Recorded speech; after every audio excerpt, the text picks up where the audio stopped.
раванди корҳои ободонию созандагӣ дар ноҳияи Вахш бо ташаббуси роҳбарияти ҳокимияти маҳал ва саҳмгузории соҳибкорони саховатманду ободгар мароми тоза касб мекунад.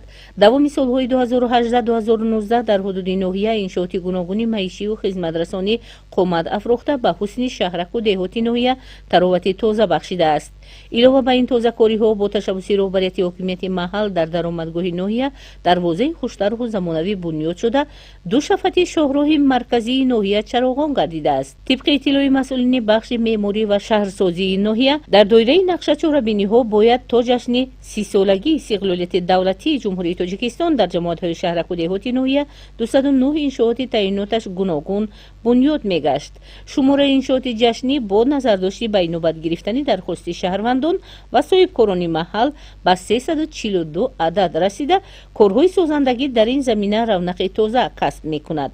тибқи таҳлилу натиҷагириҳо давоми соли 2018 дар ноҳия 100 иншоот, аз ин ҳисоб 55 иншооти нав бунёд гашта, корҳои таъмиру барқарорсозӣ дар 36 иншооти дигари ҷашнӣ сомон дода шудааст. дар натиҷаи ин бунёдкориҳо 267 нафар сокинони маҳал соҳиби ҷойи кори доимӣ гаштаанд. соли 2019 аз ҳисоби иншооти сохташаванда 84 иншоот ба нақша гирифта шуда, аз ин ҳисоб 72 иншооти нав бунёд ва корҳои таъмиру навсозӣ дар 12 иншооти дигар сомон ёфтааст, ки боиси таъсиси 150 ҷойҳои нави кори доимӣ гардидааст. илова ба ин тозакориҳо дар зарфи 11 моҳи сипарӣ гардидаи соли равон 71 иншоот, аз ин 47 иншооти нав мавриди истифодабарӣ қарор гирифта, корҳои таъмиру аз нав барқароркунӣ дар 2 иншооти дигар анҷом дода шуда, боиси ташкили 91 ҷойи кории доимӣ гардидааст.